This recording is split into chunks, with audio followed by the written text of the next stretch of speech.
Hello students, आज के इस वीडियो लेक्चर में हम लोग जो टॉपिक पढ़ने जा रहे हैं उस टॉपिक का नाम है work energy theorem.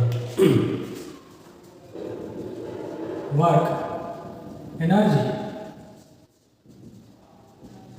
Theorem, lecture number 6, unit का नाम है work energy and power, class 11 physics. तो आज का हमारा जो टॉपिक है वर्क एनर्जी थ्योरम, ये भी एक शॉर्ट क्वेश्चन है जो 3 मार्क्स में पूछा जाता है। Short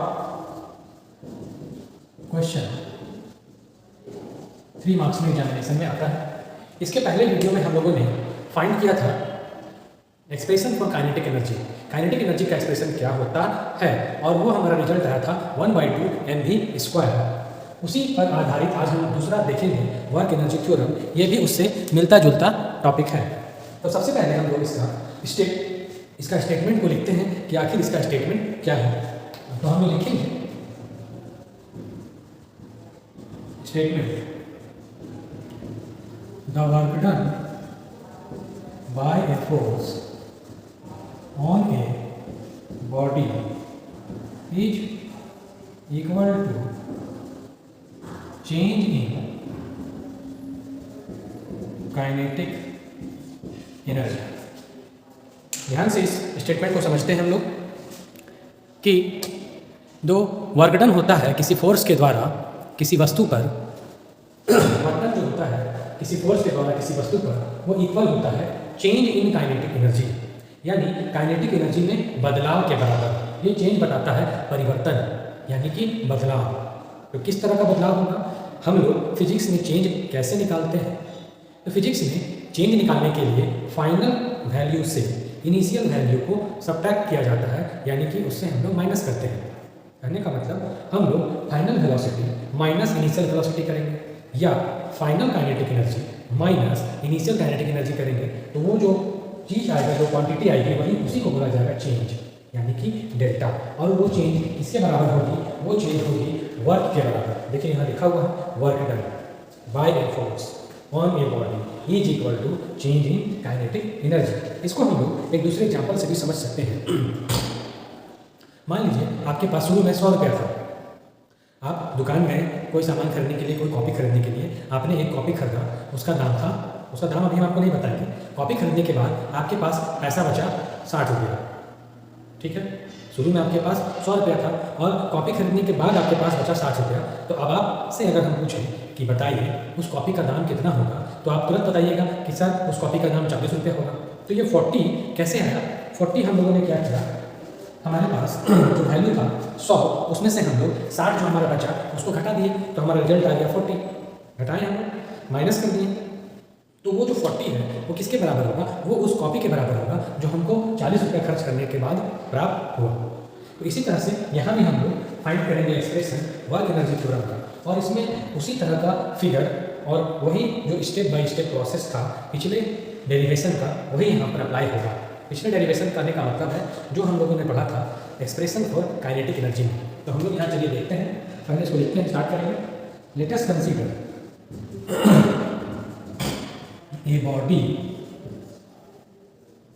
of mass m is moving with velocity u। उस बॉडी की इनिशियल वेलोसिटी होगी u, जिससे वो बॉडी मूव कर रही है, ठीक है। आफ्टर सम टाइम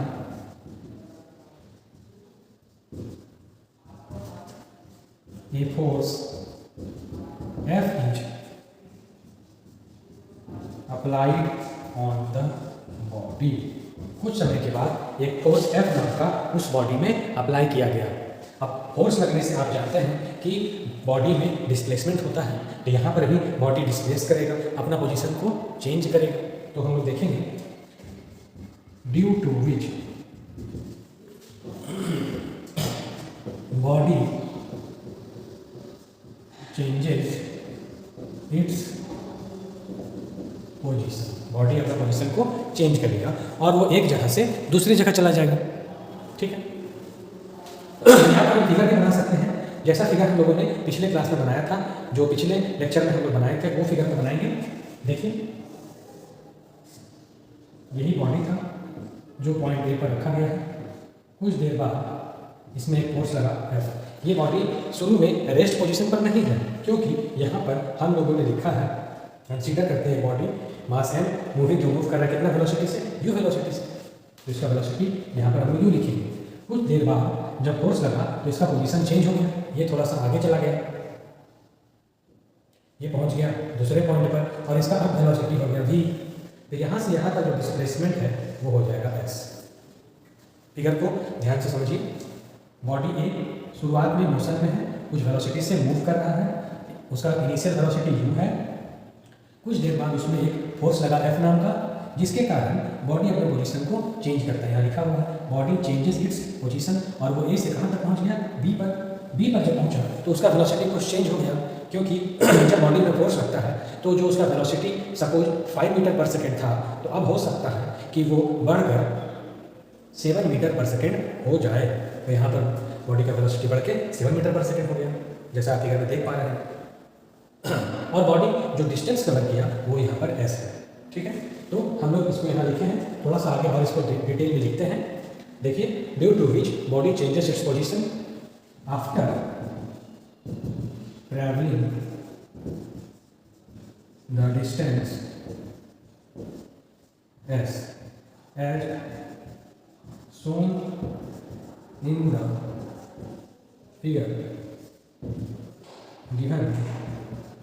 अब जैसा कि ऊपर वाले फिगर में दिखाया गया है, यहाँ तक आपको समझ में आ रहा है, देख रहे हैं आप। चलिए अब हम लोग आगे बढ़ते हैं।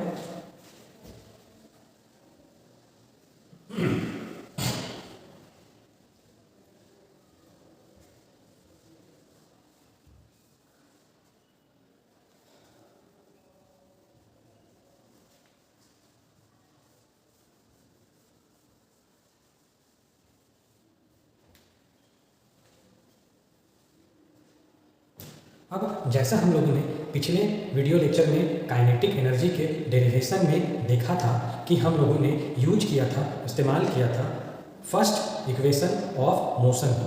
तो ठीक जैसा पिछले बार किया था उसी तरह से अभी हम दोबारा फर्स्ट इक्वेशन ऑफ मोशन को इस्तेमाल करेंगे और लिखते हैं we know from first equation of motion v square minus u square equal to 2s, ऐसा लिख सकते हैं। अब यहाँ पर कहीं फर्स्ट हो कहीं सेकंड हो, उससे कोई दिक्कत नहीं हो, अलग अलग बुक्स में अलग अलग होता है। मान लीजिए इसको हटा देते हैं तो लिख सकते हैं फ्रॉम इक्वेशन ऑफ मोशन ये। अब आप याद कीजिए, अभी हम फिगर में आपको बताए थे कि यहाँ पर बॉडी रेस्ट पोजीशन पर नहीं है, बॉडी मोशन में है, तो यहाँ पर u का वैल्यू 0 नहीं होगा। यहाँ पर पहले एक बार चलिए हम लोग लिख लेते हैं कि किस चीज़ से किसको डिनोट किया गया है।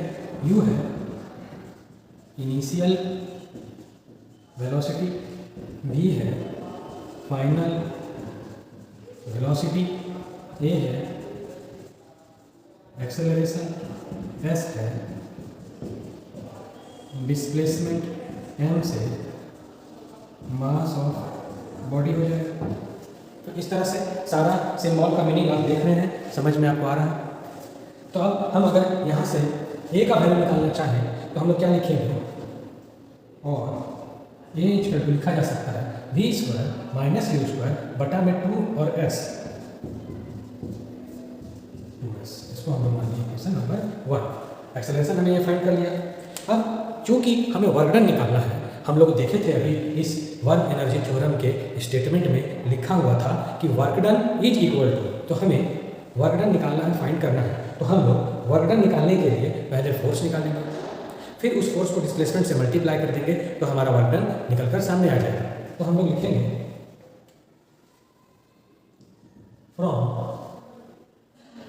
सेकेंड लॉ ऑफ मोशन, हम लोग जानते हैं F equal to m a होता है। From second law of motion F equal to m a। अब देखिए a का वैल्यू यहाँ पर दिया हुआ है, तो इक्वेशन 1 से यहाँ पर a का वैल्यू अगर पुट करेंगे from equation 1 F equal to लिख सकते हैं m, और देखिए इसको पुट करेंगे तो v square u square upon में 2s, इस तरह से लिखेंगे। ध्यान से देखिए कहाँ से कौन सी वैल्यू को पुट करके लिखा जा रहा है। F equal to m v square minus u square upon 2s। तो ये फोर्स का वैल्यू हमें पता चल गया। अब हम लोग फाइनली वर्क डन का वैल्यू, वर्क डन का फॉर्मूला लिखेंगे और उसमें फोर्स को वैल्यू को पुट करेंगे। यहाँ पर वर्क डन निकालने की आवश्यकता क्यों हुई, तो उसका आंसर सुन लीजिए। यहाँ हम देख रहे हैं कि बॉडी में फोर्स लगा है, फोर्स लगने के कारण बॉडी में डिस्प्लेसमेंट हुआ है। तो हम जानते हैं, पढ़ चुके हैं कि जहाँ फोर्स लगता है, डिस्प्लेसमेंट होता है, तो वहाँ वर्क भी होता है। तो अब हम लोग यहाँ पर फाइनली वर्क निकालेंगे। तो लिखते हैं, so work done by the force is given by W equal to Fs। इसको इक्वेशन अगर 2 मान लें तो इक्वेशन 2 से F का वैल्यू यहाँ पर पुट किया जा सकता है। तो हम क्या लिखेंगे, फ्रॉम इक्वेशन 2। चलिए इधर इसको हम लिखते हैं, फ्रॉम इक्वेशन 2।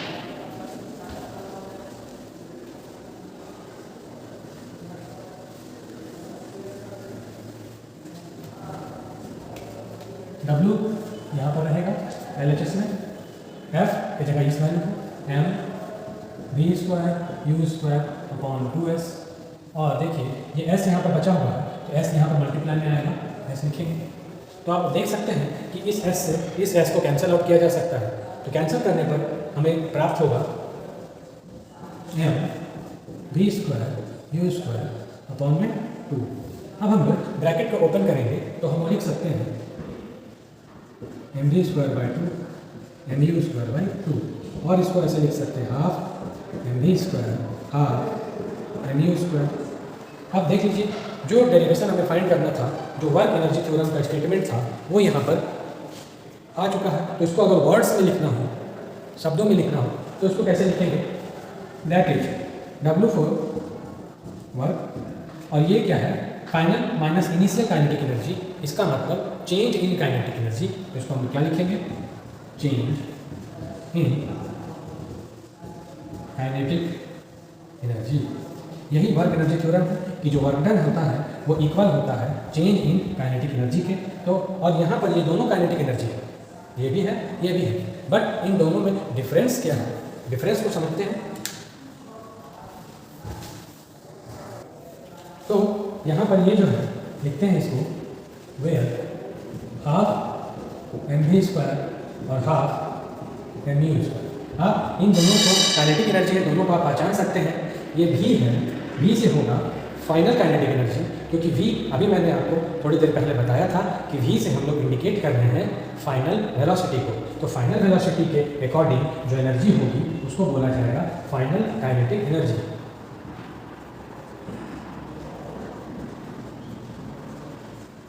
और यहाँ पर u है, इससे आप इसको पहचान सकते हैं, u डिनोट करता है इनिशियल वेलोसिटी को, तो उसके अकॉर्डिंग जो एनर्जी होगी उसको बोला जाएगा इनिशियल काइनेटिक एनर्जी।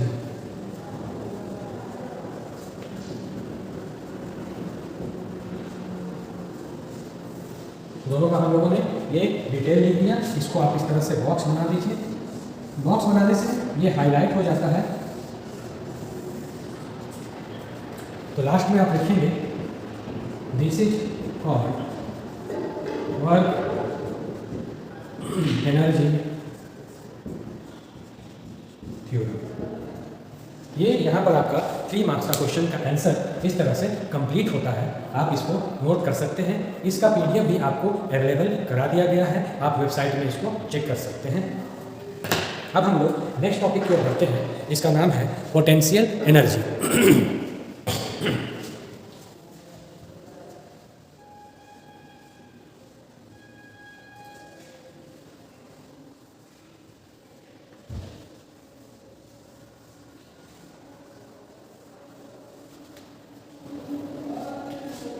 दूसरा हमारा जो एनर्जी का टाइप था वो था पोटेंशियल एनर्जी।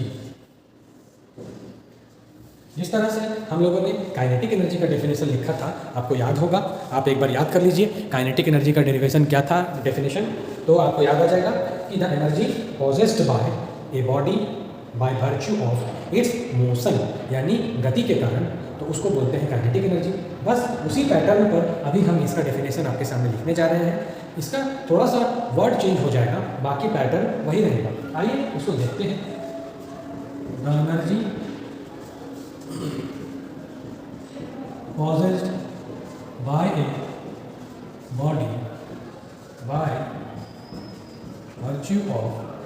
इट्स पोजीशन और कॉन्फ़िगरेशन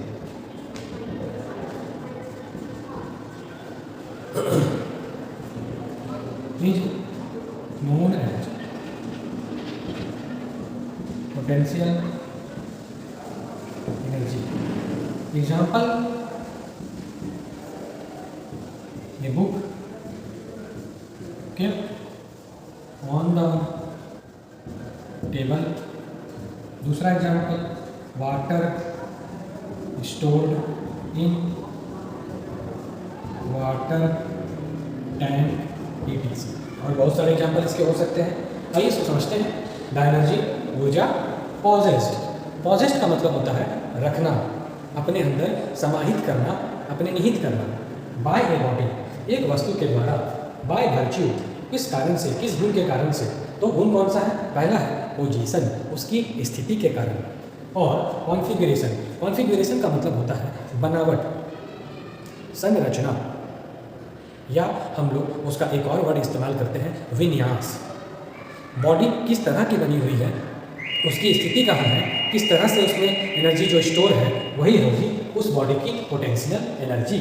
एग्जाम्पल समझिए, ये बुक, ये किताब केप्ट ऑन द टेबल, किसी टेबल पर कोई किताब स्थिर अवस्था में रखी गई है, तो उस किताब में, उस बुक में जो एनर्जी स्टोर होगी वो कौन सी एनर्जी स्टोर होगी? वो होगी पोटेंशियल एनर्जी। दूसरा एग्जाम्पल देखिए, वाटर स्टोर्ड, पानी जमा किया गया है कहाँ पर? इन वाटर टैंक, पानी की टंकी में। इस बिल्डिंग के सबसे ऊपर तल्ले में पानी की बहुत बड़ी टंकी है जिसमें पानी को हम लोग जमा करके रखे हैं। तो वो जो पानी जमा है उसमें जो एनर्जी स्टोर है, जो एनर्जी समाहित है उस पानी में, स्थिर अवस्था वाले पानी में कौन सी एनर्जी है? वो एनर्जी है पोटेंशियल एनर्जी। अब आप देख रहे हैं, चूँकि पोटेंशियल एनर्जी के डेफिनेशन में दो टाइप आया है, एक है पोजीशन, दो वर्ड आया है, एक पोजीशन और दूसरा कॉन्फ़िगरेशन। तो इन दो वर्ड के कारण दो टाइप की पोटेंशियल एनर्जी हो गई। पहला पोजीशन के अकॉर्डिंग और दूसरा कॉन्फ़िगरेशन के अकॉर्डिंग। ठीक है, तो पोजीशन के अकॉर्डिंग जो एनर्जी होगी उसको बोला जाएगा ग्रेविटेशनल पोटेंशियल एनर्जी, और जो कॉन्फ़िगरेशन के अकॉर्डिंग एनर्जी होगी उसको बोला जाएगा इलास्टिक पोटेंशियल एनर्जी। और इन दोनों के बारे में हम लोग नेक्स्ट वीडियो में चर्चा करेंगे। आज के वीडियो को हम लोग यहीं समाप्त करेंगे। धन्यवाद।